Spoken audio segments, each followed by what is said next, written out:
আসসালামু আলাইকুম everyone, welcome back Ain's mom lifestyle channel. কেমন আছেন সবাই? আমরা আলহামদুলিল্লাহ খুব ভালো আছি। আজকে আমি আপনাদের সামনে আমার ঘরের বিফোর অ্যান্ড আফটার লুকটা দেখাবো। যে আমি অসুস্থ থাকার ফলে এবং বাসায় আমার কিছু মেহমান ছিল, মেহমান বলতে আমার মা, আমার ভাই, আমার বোন ছিল। তো তারা অবশ্য হসপিটালে বেশি সময় ছিল, কিন্তু তারপরেও আমার অসুস্থতার কারণে আমার ঘরের কি অবস্থা সেটাই আজকে আপনাদের সামনে তুলে ধরবো। তো আমি কিচেন থেকে শুরু করেছি। এটা হচ্ছে আমার কিচেন। তো আমার কিচেনের অবস্থা তো দেখতেই পাচ্ছেন, বেহাল অবস্থা। এই যে বেসিনে প্রচুর পরিমাণে থালা বাসন জমা হয়ে গিয়েছে। আর এই যে বেসিনের নিচে আমি হচ্ছে থালা বাসনে ঝুড়ি রেখেছি, কিছু থালা বাসন ধোয়া আছে। আর এই যে ফ্লোর দেখেন, সবকিছু। তারপর আমার ছেলে তো আছেই, তার অবস্থা তো বুঝতেই পারছেন, সে সব সময় এলোমেলো করতেই থাকে। এই হচ্ছে আমার কিচেনের অবস্থা। র্যাকের অবস্থা দেখুন, বেহাল অবস্থা আমার ঘরের। এখন চলে আসছি ডাইনিং স্পেসে। টেবিলের অবস্থা দেখেন, কোনো কিছুই গোছানো নেই, সব কিছু এলোমেলো। আচ্ছা, গতকাল রাতে আমি পিঠা বানিয়েছিলাম আমার মা ভাই বোনদের খাওয়ানোর জন্য। এই যে চিতই পিঠা বানিয়েছিলাম, মাশাআল্লাহ এবারের চিতই পিঠাটা খুবই ভালো হয়েছিল, কিন্তু ভিডিও করিনি, আসলে করার মতো অবস্থায় ছিলাম না। তো এই যে অবস্থা দেখেন, এখন এগুলা আমাকে আস্তে আস্তে করে সব গুছিয়ে নিতে হবে। এখনো আমার পায়ের অবস্থা খুব খারাপ,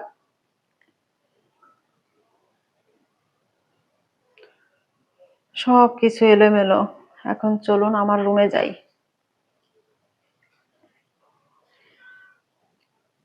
এই হচ্ছে রুমের অবস্থা। বাঘ মামা ওখানে বসে আছে, বেডটাও এখনো গোছানো হয়নি, সব কিছু এলোমেলো করেই রয়ে গেছে। আর এনাকে যে এখন আমি কোক খেতে দিয়েছি আর ল্যাপটপে কার্টুন ছেড়ে দিয়েছি, সেটা দেখছে। তা না হলে তো আমাকে আসলে আমার ভিডিওই করতে দেবে না, চিল্লা পাল্লা করবে। আর ওয়ারড্রোবের উপরে অবস্থা দেখেন, এই হচ্ছে আমার ওয়ারড্রোবের অবস্থা। আমি আসলে এলোমেলো ভাবে থাকতে পছন্দ করি না, কিন্তু সময় মানুষকে বলে দেয় তোমাকে কিভাবে থাকতে হবে। গতকাল আমরা একটু বাইরে গিয়েছিলাম, তো এটা আয়নের মেজো খালামণি তাকে কিনে দিয়েছে। ওকে আসলে কোনো খেলনা কিনে দিয়ে কোনো লাভ নেই, কারণ ও হচ্ছে মানে খেলা করে না, ঠিক আছে? ওর প্রচুর খেলনা, ও খেলা করে না, সবকিছু এদিক ওদিক চেলে ফেলে দেয়। এখন আমরা চলে আসছি ডাইনিং এ। এই যে এই বোলটাতে তার কিছু খেলনা থাকে, ছোট ছোট খেলনা থাকে না বাচ্চাদের, সেই খেলনা থাকতো, সব কিছু চেলে চেলে ফেলে দিয়েছে। আর ফ্রিজের উপরে দেখেন, পাশের রুমের দুটা গাছ ফ্রিজের উপরে তুলে ফেলেছি একমাত্র ছেলের কারণে। সোফার অবস্থা, সোফার উপরেও কম্বল বালিশ মগ সবই আছে, এখানে একটা খেলনা। এখন আমরা আরেকটা রুমে চলে আসছি। এই রুমে হচ্ছে আমার দাদা ভাই ছিল, ওরা সবাই এখানেই ছিল মোটামুটি। এই যে অবস্থা দেখেন, একটু আগে আমার ছেলের টিস্যু বক্স থেকে সব টিস্যু বের করে তার যে কি অবস্থা করছে, তার কিছু টুকরাই যে সব বসে বসে আমি ভাঁজ করেছি। এই যে সব টিস্যু বের করে ছিঁড়ে ছিঁড়ে ফেলে দিছে, আর অনেকগুলো টিস্যু আমি ভাঁজ করেও আলাদাভাবে রেখে দিয়েছি। গতকাল রাতে আমার মা এখানে বসেছিল, আর আমার ছেলে ওর সব ছোট ছোট খেলনা ওই যে বোলের মধ্যে থাকে সব চেলে চেলে আমার মার গায়ের উপর ফেলছে, আর এখানে সেগুলো জমা পড়েছে। এখন আমার এই পাশে বেলকনির অবস্থা দেখাই। গতকাল আমাদের বাড়িওয়ালারা ছাদ পরিষ্কার করেছে, তো ওই যে পানিটা নিচে পড়েছে, তো এখান থেকে আমার বেলকনিতেও পানি আসছিল।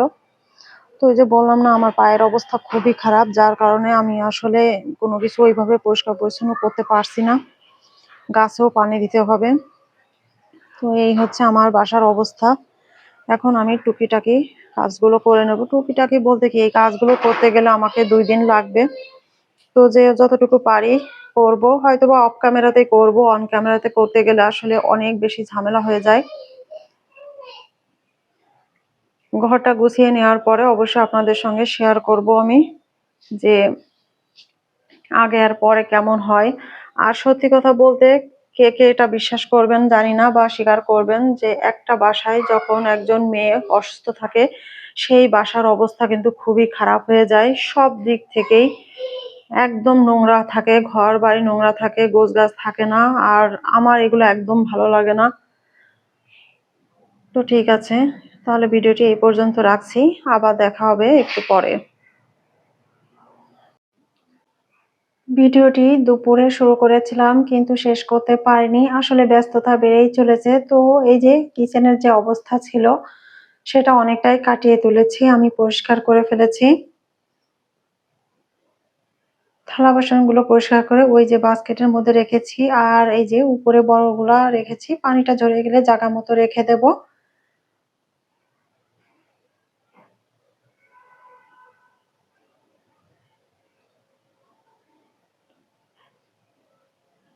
আর এই যে ডাইনিং এও আমি গুছিয়ে নিয়েছি মোটামুটি। আসলে অনেক ভালো করে গোছাতে পারিনি, কিন্তু যেহেতু আমার পায়ে সমস্যা, আমার একটু চলাফেরা করতে সমস্যা হচ্ছে, যতটুকু পেরেছি সেইভাবে একটু গুছিয়ে নেওয়ার চেষ্টা করেছি, এই আর কি। তো গোছানোর আগে আর গোছানোর পরে আসলে কেমন লাগে সেটাই আসলে আমি দেখানোর চেষ্টা করতেছি। আর এই যে সোফার পর থেকে সেই জিনিসপত্রগুলো সরিয়ে নিয়েছি, তারপর ফ্রিজের উপরে গাছগুলা সরিয়ে নিয়েছি। এই রুমটাকে গুছিয়ে নিয়েছি। হ্যাঁ বাবা, কি করো তুমি? শুধু ল্যাপটপের উপর ওরকম করো কেন বাবা? ল্যাপটপটা নষ্ট হয়ে যাবে না? ওয়ারড্রোবের উপরে জিনিসপত্র অনেকটাই কমিয়ে ফেলেছি, এই হচ্ছে অবস্থা। এখন চলুন ওই পাশের রুমে যাই। আর এই যে বেডশিট চেঞ্জ করে নিয়েছি, আর মোটামুটি এইভাবে গুছিয়ে নিতে পেরেছি, এই আর কি। তো যাই হোক, ভিডিওটি ভালো লাগলে অবশ্যই একটি লাইক দিয়ে দেখবেন। সবাই ভালো থাকবেন, সুস্থ থাকবেন, আমাদের জন্য দোয়া করবেন। আল্লাহ হাফেজ, আসসালামু আলাইকুম।